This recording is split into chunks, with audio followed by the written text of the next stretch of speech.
दोस्तों सीआईडी में group D के पदों पर एक नई वैकेंसी निकल कर आ चुकी है और ये वैकेंसी रहने वाली है दोस्तों सफाई कर्मचारी, कुक, एमटीएस, साथ ही में सुपरवाइजर के पदों पर ये वैकेंसी रहने वाली है।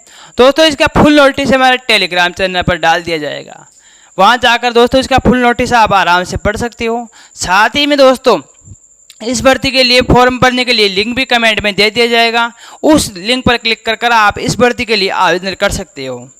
दोस्तों इसमें भर्ती में सिलेक्शन प्रोसेस क्या रहेगा, कब से इसमें फॉर्म भरे जाएंगे, क्या इसकी प्रक्रिया रहेगी, इनकी संपूर्ण डिटेल इस वीडियो के माध्यम से जानने की कोशिश करेंगे दोस्तों।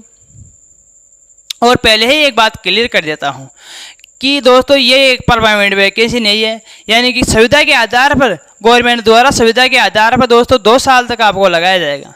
अगर आप अच्छा काम करते हो और अधिकारी के देख रेख में आपकी अच्छी पहचान है तो दोस्तों आपको परमानेंट कर दिया जाता है और उसके बाद में दोस्तों आपको गवर्नमेंट के थ्रू ही सैलरी दी जाती है और सभी प्रकार के अलाउंस भी आपको दिए जाते हैं। तो इस भर्ती की संपूर्ण डिटेल जान लेते हैं। ये दोस्तों सीआईडी में ग्रुप डी के पदों पर ये वैकेंसी है और ग्रुप डी में सफाई कर्मचारी, सुपरवाइजर, एमटीएस, कुक आदि के पदों पर ये वैकेंसी रहने वाली है। अप्लाई डेट की बात करें तो अप्लाई डेट दोस्तों यानी कि 27 से चालू हो चुके हैं और लास्ट डेट रहने वाली है 10/8/2024, यानी कि 27 जुलाई 2024 से इसके फॉर्म भरे जाएंगे, 10 अगस्त 2024 से इसके फॉर्म चलेंगे, लास्ट डेट रहने वाली है। तो आप जल्दी से जल्दी दोस्तों इसमें फॉर्म भर देना क्योंकि आपको फॉर्म भरने के लिए कम ही समय दिया गया है। पोस्ट की बात करें तो एक तो रहने वाली है डीसीओ, एक हेल्पर, एक कुक और एक एमटीएस, जिसमें दोस्तों एससीओ में मांगा गया है 12वीं और हेल्पर, कुक और एमटीएस में सिंपल 10वीं पास हो तो आप फॉर्म आराम से भर सकते हो। यानी कि डीसीओ में तो दोस्तों 12वीं पास होना चाहिए और इन तीनों यानी कि हेल्पर, कुक और एमटीएस में आप 10वीं पास होना चाहिए। डीसीओ होता है दोस्तों जो कंप्यूटर पर काम करना होता है, कंप्यूटर बेस्ड काम होता है, वो डीसीओ के अंतर्गत आता है।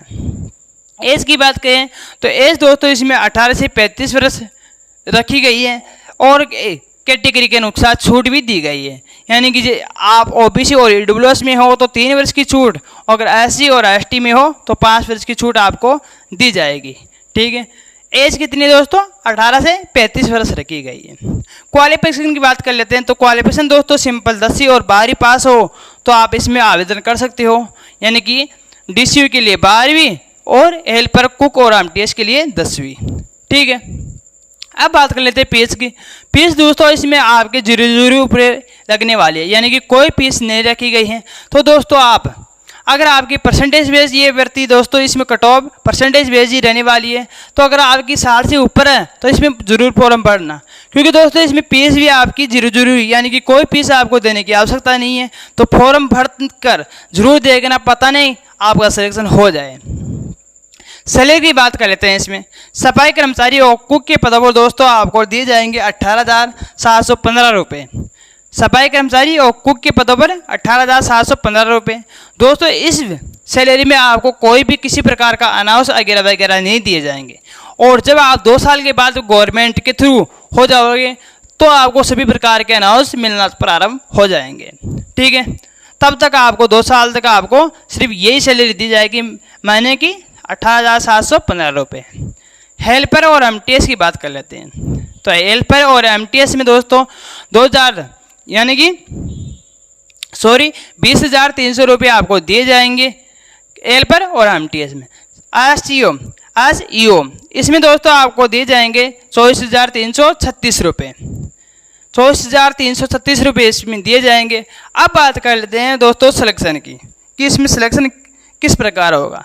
आप दोस्तों सोच रहे होंगे तो इसमें पोस्टें नहीं बताई गई, तो नोटिस में भी दोस्तों इसकी पोस्टें अलग अलग प्रकार से नहीं दी गई हैं, जैसे एसईओ, हेल्पर और कुक और एमटीएस की अलग अलग प्रकार से पोस्टें नहीं बताई गई है, इसलिए आपको ये पोस्टें नहीं बताई जा रही है। सिलेक्शन प्रोसेस की बात कर लेते हैं। दोस्तों आपकी 10वीं और 12वीं की परसेंटेज के बाद बेस पर, यानी कि अगर हेल्पर और कुक और एमटीएस में आप फॉर्म भर रहे हो तो आपकी 10वीं की अंक तालिका यानी कि 10वीं की मार्कशीट के आधार पर आपका सिलेक्शन होगा। और डीसीओ में भर रहे हो तो आपको 12वीं पास होना चाहिए और 12वीं की अंक तालिका के अनुसार आपका सिलेक्शन होगा। ठीक है, बाद में होगा दोस्तों आप काम करने में सक्षम यानी PSTC नॉर्मल फिजिकल और काम करने में सक्षम हो या नहीं वगैरह वगैरह होगा। उसके बाद में आपका डॉक्यूमेंट्स वेरिफिकेशन होगा, उसके बाद में दोस्तों फाइनल लिस्ट निकाली जाएगी, उसके बेस पर ही आपका सिलेक्शन होगा दोस्तों।